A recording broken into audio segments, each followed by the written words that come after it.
허락하신 하나님의 말씀은 예레미야서 3장 14절로 18절까지 말씀입니다.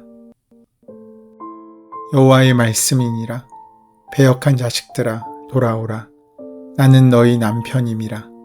내가 너희를 성읍에서 하나와 족속 중에서 둘을 택하여 너희를 시온으로 데려오겠고 내가 또 내 마음에 합한 목자들을 너희에게 주리니 그들이 지식과 명철로 너희를 양육하리라. 여호와의 말씀이니라. 너희가 이 땅에서 번성하여 많아질 때에는 사람들이 여호와의 언약궤를 다시는 말하지 아니할 것이요 생각하지 아니할 것이요 기억하지 아니할 것이요 찾지 아니할 것이요 다시는 만들지 아니할 것이며 그때 예루살렘이 그들에게 여호와의 보좌라 일컬음이 되며 모든 백성이 그리로 모이리니 곧 여호와의 이름으로 말미암아 예루살렘에 모이고 다시는 그들의 악한 마음에 완악한 대로 그들이 행하지 아니할 것이며 그때 유다 족속이 이스라엘 족속과 동행하여 북에서부터 나와서 내가 너희 조상들에게 기업으로 준 땅에 그들이 함께 이르리라. 요시야 왕 때 예레미야에게 하나님의 말씀이 임하였습니다. 모두가 유다의 부흥을 꿈꾸던 그때 예언자는 다가오고 있는 위기를 직감하게 됩니다. 유다는 이스라엘이 겪은 참상을 보았으면서도 이스라엘의 죄를 반복하고 있었습니다. 우상 앞에 절하고 외세를 의존하여 생존을 도모하려 했습니다. 유다는 이스라엘의 실패와 멸망을 똑똑히 지켜보았음에도 불구하고 이스라엘이 했던 일을 반복했습니다. 타산지석이라는 말이 무색한 상황입니다. 그들은 돌과 나무로 만든 우상 앞에 절함으로 땅을 더럽혔습니다. 하나님께서 이끄시고 초대하시는 돌아오라라는 부름은 경청되지 않았습니다. 어려움이 닥칠 때면 잠시 하나님께 돌아오는 척 했을 뿐 진정으로 돌이킬 생각은 없었습니다. 깨달음이 없는 백성은 망하게 됩니다. 우리 속담 중에 소 잃고 외양간 고친다라는 말이 있습니다. 이 말에는 많은 의미들이 담겨 있습니다. 소를 잃고 나서 외양간을 고친다고 한들 그것이 무슨 소용이 있습니까? 어쩌면 아무 소용없는 헛된 일을 하였다는 의미를 갖고 있습니다. 그런데 다른 의미에선 소를 잃을 것을 생각하지 못했다는 것도 담겨 있습니다. 어쩌면 소의 소중함을 알지 못했고 어쩌면 그 소를 소홀히 지켰음에도 여전히 잘 지키고 있을 거라고 생각하는 착각이 그들을 지배하고 있는 것입니다. 그런데 그 모든 것을 잃고 나니 그것이 얼마나 소중한 것인지를 깨닫게 된 것입니다. 우리 모두에게는 고질병이 있습니다. 잃기 전에는 그 소중함을 잘 모른다는 것입니다. 건강할 때는 그 건강이 얼마나 중요하고 소중한 것인지를 모르고 소홀히 할 때가 많습니다. 함께 할 때에는 함께함이 얼마나 귀한지를 모릅니다. 어리석게도 모든 것을 잃고 나서야 그 소중함을 깨닫게 되는 것입니다. 건강은 건강할 때 지켜야 하고 있을 때 잘해야 합니다. 힘이 있을 때 관리를 잘해야 합니다.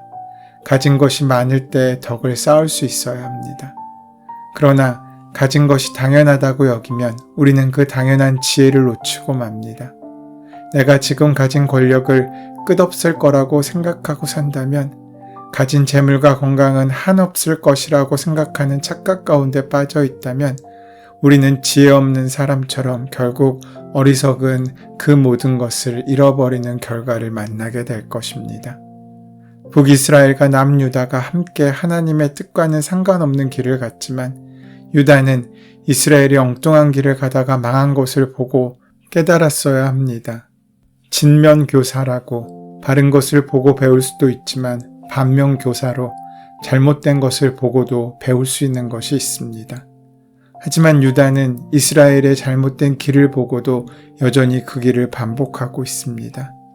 그래서 이스라엘과 유다는 50보 100보라고 할 수 있습니다. 그런데 이스라엘 앞에는 배역한이란 단어가 있고 유다 앞에는 반역한이라는 단어가 있습니다.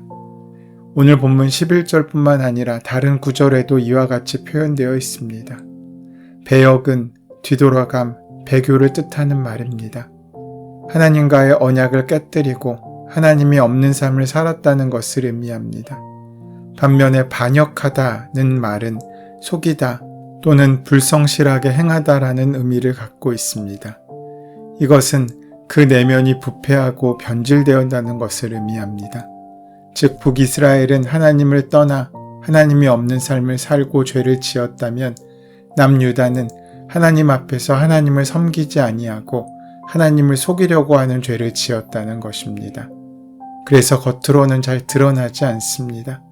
그러나 중심을 아신 하나님께서는 하나님을 떠나 죄를 짓는 것보다 하나님을 섬기는 척하면서 우상을 섬기며 죄를 짓는 것을 더 나쁘다고 말씀하십니다.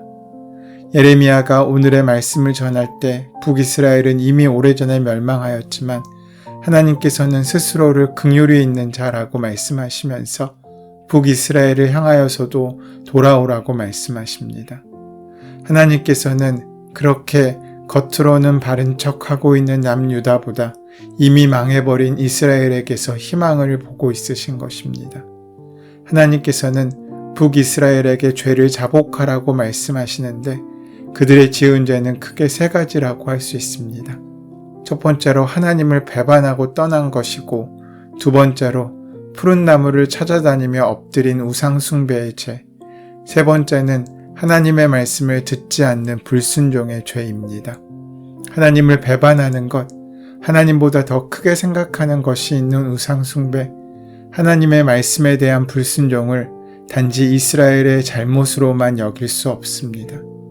그것은 이 세상 역사상 모든 사람들이 그러하였고 우리 역시 크게 다르지 않습니다. 하나님께서는 오늘도 우리가 하나님께로 온전히 돌아와 순종하는 자녀가 되기를 기다리고 계십니다. 그래서 예언자에게 선포하라 이르십니다. 12절 말씀에 배역한 이스라엘아 돌아오라. 나의 노한 얼굴을 너희에게로 향하지 아니하리라. 나는 긍휼이 있는 자라.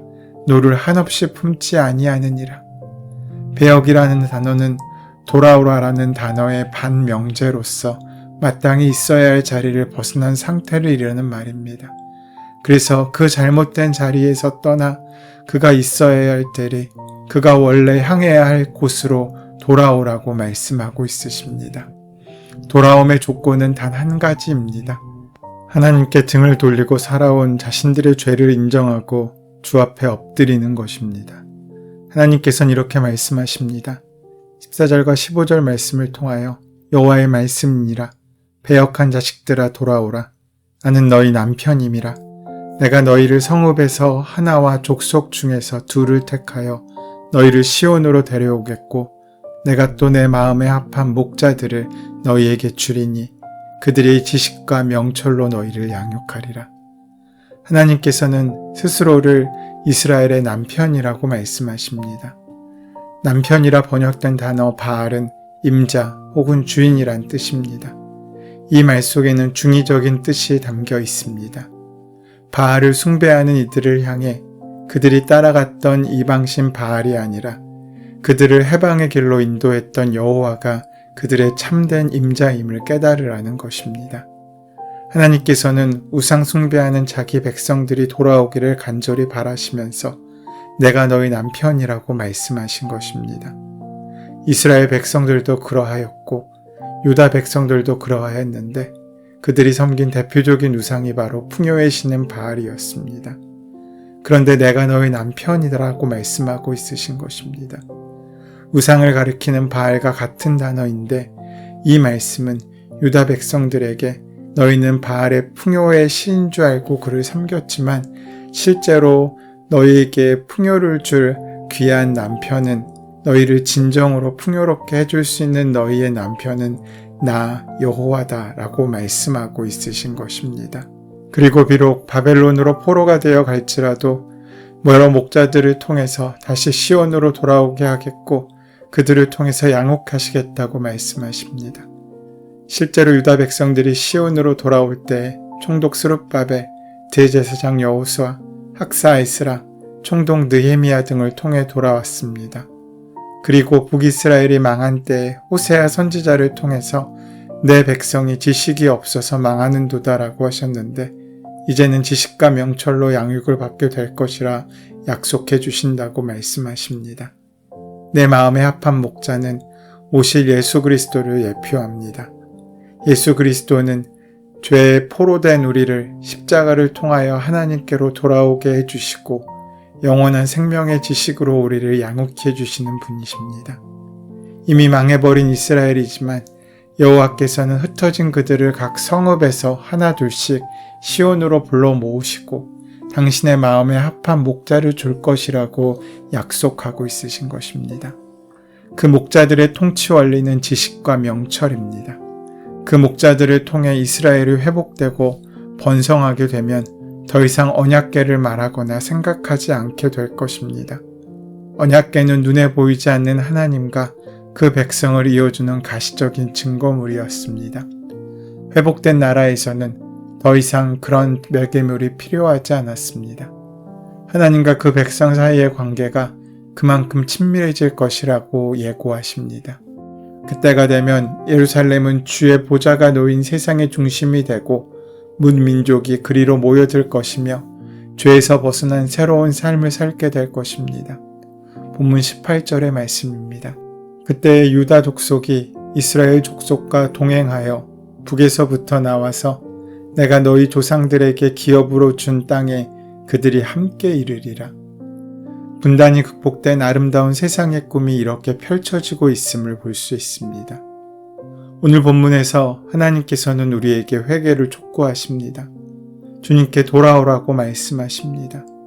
회개란 무엇입니까? 결국 주님께로 돌아가는 것이지 않습니까?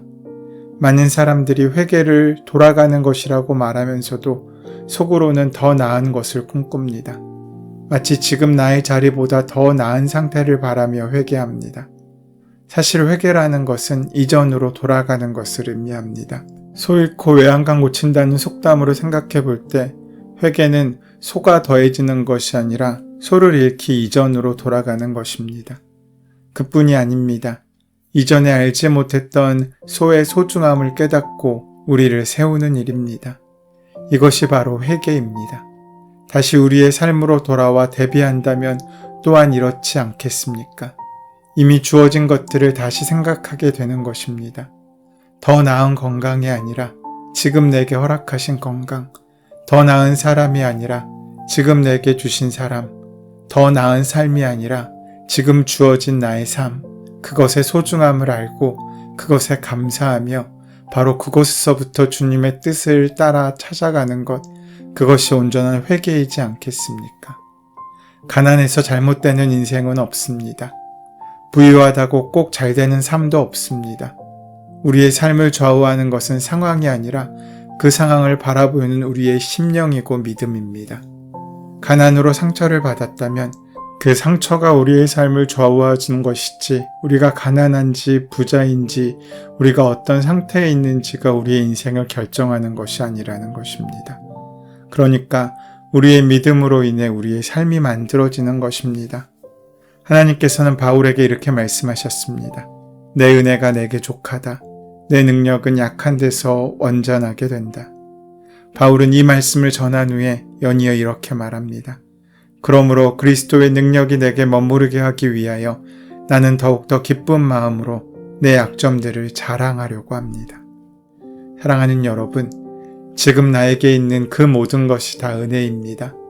당연하게 주어진 것은 아무것도 없습니다. 지금 내가 서 있는 이 자리, 이 시간이 소중합니다. 그것을 감사할 줄 아는 것이 지혜입니다. 그것을 기쁘게 받아들이는 것이 신앙입니다. 그리고 주님과 함께 아무리 작은 것이라도 감사하며 선용하는 삶이 믿음의 삶입니다. 그러므로 불평을 내려놓고 감사를 시작하시기 바랍니다. 그 불평은 우리가 모든 것을 다 잃어버리고 나서야 그칠지 모릅니다. 후회가 몰려와야 그칠지 모릅니다. 그때는 이미 모든 것을 다 잃은 후입니다. 다 잃고 나서 소중함을 깨닫는 고질병이 바로 죄입니다. 우리에게 허락하신 하루를 소중히 여기십시오. 지금의 나를 귀하게 보십시오. 지금 나의 현실이 아무리 척박해도 그것이 은혜임을 아는 것이 믿음입니다. 특별한 기적이 우리의 삶을 바꾸는 것이 아니라 허락하신 모든 것을 은혜임을 알고 살아가는 우리의 일상이 우리의 삶을 바꾸어 갑니다. 기적은 우리의 미래를 바꾸는 것이 아닙니다. 오히려 작은 감사가 우리의 미래를 바꿉니다. 오늘 우리에게 허락하신 그 귀한 날들을 감사함으로 채워 그 인생을 바꿔내시는 저와 여러분 되시기를 소원하고 축원합니다. 은혜의 주님, 오직 하나님의 자비하심과 사랑을 깨닫고 참된 회개로 늘 주님께 돌아가는 인생을 살아가게 하여 주시옵소서. 예수님의 이름으로 기도드립니다. 아멘.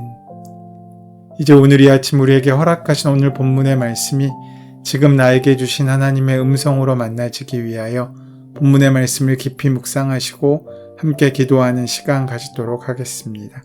함께 기도합니다.